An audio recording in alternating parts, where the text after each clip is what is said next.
She was left in a conference room alone with Sean Carter for nearly 6 hours alone, with no parental supervision. The woman, remember, who claims she was 13 at the time, says she felt woozy and went to look for a place to lay down. Jay-Z has been sued for the rape of a 13-year-old girl in 2000 alongside Shaw Diddy Combs.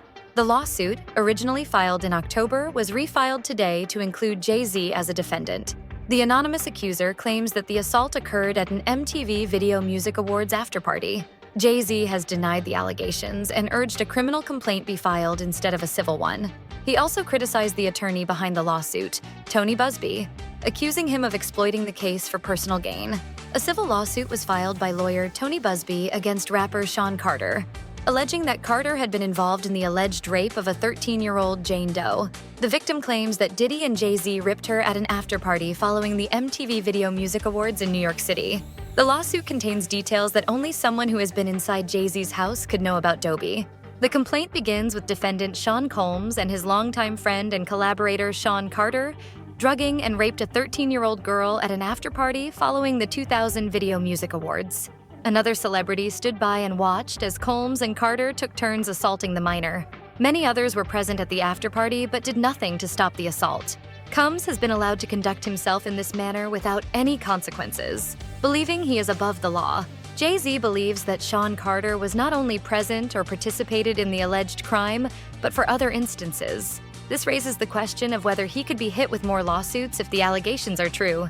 The complaint goes on to say that Combs and Carter were not just occasional collaborators in the music industry, but developed a close friendship that has been well documented from the late 1990s to the present. Busby used this complaint to address an alleged harassment campaign that he claims Jay-Z started after Busby reached out about his involvement in the suit. Carter was identified in PFF's original complaint as Celebrity A prior to the filing of this amended complaint. Jay-Z responded to the letter by filing an utterly frivolous lawsuit and orchestrating a conspiracy of harassment, bullying, and intimidation against plaintiffs' lawyers, families, employees, and former associates. Jay-Z has come out and denied the allegations in the strictest way possible, claiming everything in the lawsuit is a lie, and he will sue everyone that comes after him so far. He has anonymously filed a lawsuit against the lawyer and the victim, claiming that people are just after his money, and he is completely innocent.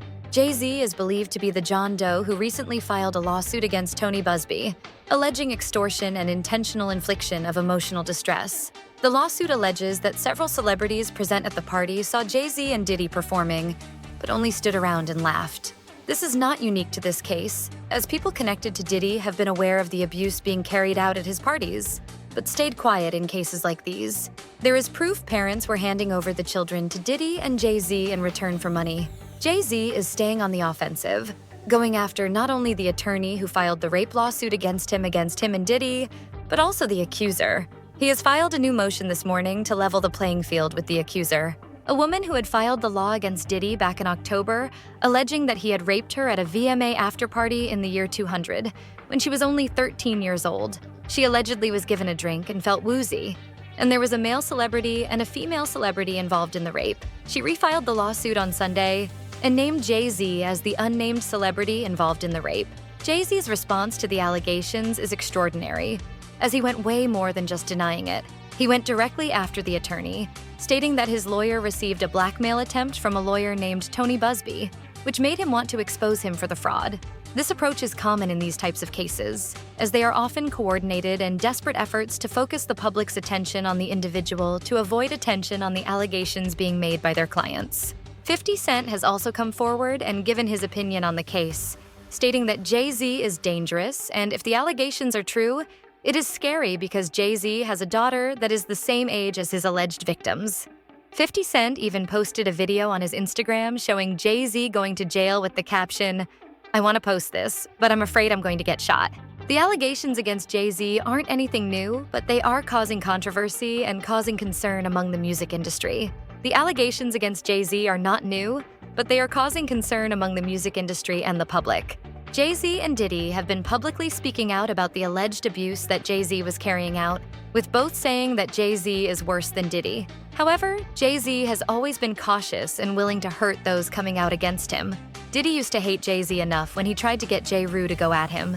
In early 2000, Ashler Kushner Diddy and the author met Jay-Z at a game, and they started talking about something amongst themselves. Over the years, they had garden parties, which could be seen as a miscarriage of justice. The author suggests that Diddy and his Beyoncé are both equally bad or complicit in letting Jay-Z go. The relationship between Jay-Z and Diddy is described as low-key and sneaky, and they have been working together for decades. The author suggests that making Diddy the acceptable monster and not addressing his greatest collaborator in all of his business deals is a miscarriage of justice. Jaguar Wright, the CEO of his record conglomerate Roc Nation, is a known federal informant whose background is transferring after the lawsuit against Jay-Z came out. She knows 3 victims of the Carters who are ready to come forward, and she believes that seeing other people speak out about the abuse they faced gives them the confidence to speak out too. Jay-Z herself was allegedly raped by Jay-Z herself, which may be an emotional moment for her. Jaguar Wright has been warning us about Jay-Z's lawsuit, and it is now being talked about louder than ever. This gives some peace to know that people are finally really questioning this man. The author also spoke on Piers Morgan, who has worked with victims of the Carters who were ready to come forward.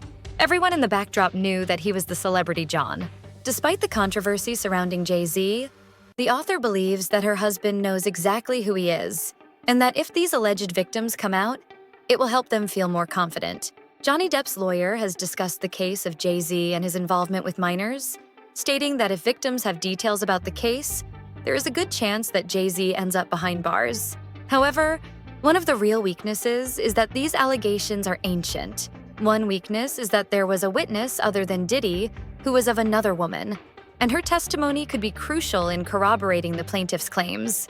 Cher, however, is going to face some credibility issues, especially when it comes to Jay-Z. The situation is far from over, as Jay-Z is coming out in full force according to Big Homie CC. Victims need to be prepared because Jay-Z is very dangerous and can hurt them if he feels threatened, in his own words. There have been times when Jay-Z has been accused of setting up a club where some people were loyal to some of the people she was speaking out about, and she started bugging up on the guys. Beyoncé and Jay-Z sent Piers Morgan a cease and desist made by Beyoncé and Jay-Z, and Piers Morgan publicly apologized today. Tony Busby is not backing down either, as he has more than 250 victims who are all prepared to come forward. These victims have verified reports that prove abuse, and they also have police reports from the time that the abuse occurred. To prove Jay-Z's innocence, they will need to name people in these lawsuits without doing their due diligence. In the United States, public filings are in fact public, and the press will pick it up. They are aware of this and will do their best to dot their I's and cross their T's. There will be some people named in these lawsuits that will raise some eyebrows. For example, an incident involving a minor who was allegedly raped by Sean Combs, a rapper, and others involved in the abuse has been submitted into FBI custody. Diddy's case is going to take down a whole ring of files, and Diddy and Jay-Z are just the first to fall. Jay-Z's lawyer has made numerous assertions, but he is expected to eventually turn those things over. He has a hearing now to determine what documents will be turned over and what documents they do not have. Cher was subpoenaed by the court, so he is expected to answer a subpoena. In conclusion, the allegations against Jay-Z and his involvement with minors have raised serious questions about the credibility of the case. The legal process is ongoing, and the potential for Jay-Z to be convicted of these crimes is a significant concern.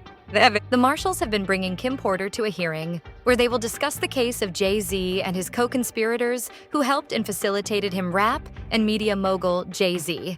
The lawsuit was originally filed in October in the Southern District of New York, listing Diddy as the defendant, but was just refiled today to include Jay-Z, Shan Carter, the husband of Beyoncé.